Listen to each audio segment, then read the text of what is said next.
Our first guest tonight says witnesses were thumbing their noses, as he put it, at Congress today, and the testimony that was heard further details Hillary Clinton's complete disregard for the rules of handling classified information. Joining us here now, Congressman Ron DeSantis, a member of the House Oversight Committee that conducted today's hearing. The congressman also serves on the House Foreign Affairs Committee as well as the Judiciary Committee. Congressman, good to have you with us. An extraordinary day, and as Catherine Herridge has just said, the redacted material before your committee, no basis whatsoever for it, unclassified. Your reaction and that of the committee?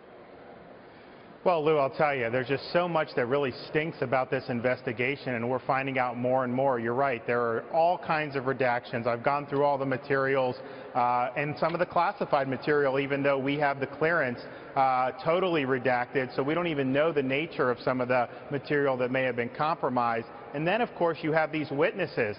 Take this guy, Paul Gambetta from Platte River Networks. He was the one who was overseeing the server in March of 2015 when the media broke the story that this server existed. The following day, the Congress issued a subpoena for the contents of that server. A couple weeks later, he has a meeting with Cheryl Mills, a conference call with Cheryl Mills, Hillary's chief of staff, and Doug Kendall, Hillary's attorney. And then a couple days later, lo and behold, he uses BleachBit to erase forensically all the emails there. The FBI was not even able to recover many of them as a result of that. He initially lied to the FBI, then the Justice Department did give him immunity based on what we're seeing, but he pled attorney-client privilege on behalf of Hillary Clinton, so he wouldn't answer questions about that meeting with Kendall and Mills, and now he comes before Congress and pleads the Fifth Amendment. So I think that the American people see that, and they look at it and say, why would you all of a sudden delete all this stuff a couple days after you met with Hillary's people, knowing the stuff was under a congressional subpoena? But, Congressman, I worry a little bit about Congress, too, in this, because Congress knows Cheryl Mills goes back to President Bill Clinton and his administration and practiced the same destruction on emails and materials and documents during his administration. This is in the DNA of the Clinton cartel, is it not? This shouldn't come as a surprise to anyone.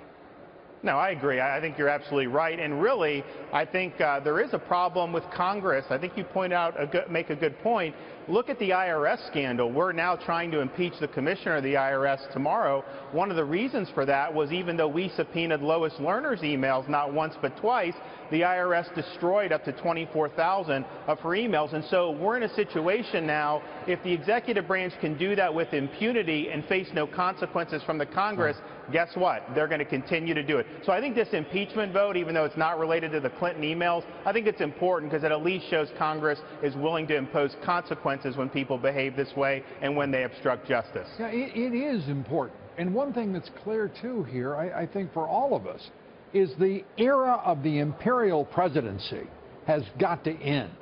Congress has been rendered insufficiently powerful or enfeebled to the point that it's not a co-equal branch of government when it can be run over and simply dismissed by the executive, as you say, without consequence. I want to turn to Justin Cooper. Another witness that you listened to today described just matter-of-factly destroying BlackBerries, saying that he had backed it up. But I didn't hear a single question, perhaps that's my fault, about where in the world is that material that he backed up and why doesn't Congress have it?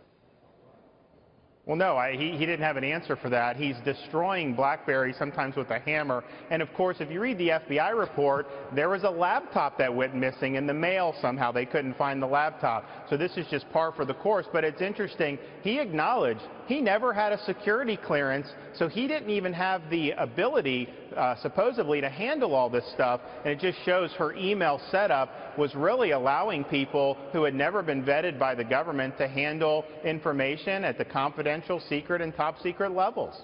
You know, the American people are watching this unfold right now. They have the sense, obviously 70% of them have the sense, that Hillary Clinton is dishonest and untrustworthy, and they're having that sense of her and her campaign and her career validated by the past week of events.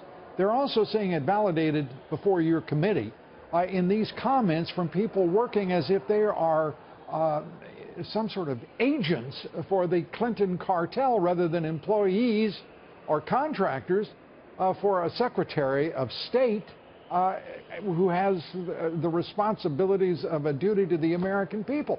This is bizarre, what we're witnessing. I can't even imagine where this leads. Can you? Well, I think it's very instructive for the American people to look at this over the next 50-odd days, because I can guarantee you this.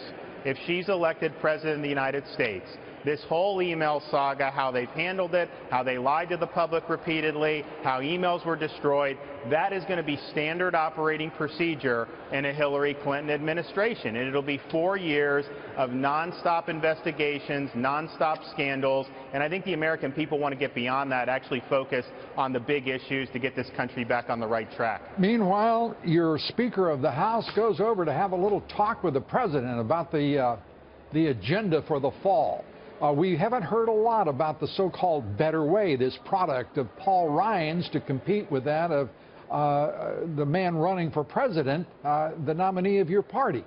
Has he gained some perspective, some proportion, and some humility, or is he going to just simply wrap his arms around Barack Obama again and go skipping into some sort of uncharted territory when it comes to budget politics? I don't think so. I think that Mike Pence came to the Hill today and met with the Republican members. I think it was a good meeting. He had a good message, and I think a lot of us are fired up. Obviously, we need to do whatever work we have here, but then as members go back for the fall campaign, I think people are going to be excited at the opportunity to get a change in direction for the country. And so I think that there's pretty broad agreement amongst our colleagues, particularly having watched Hillary Clinton over the course of this campaign, that we got to stand up and do something about this.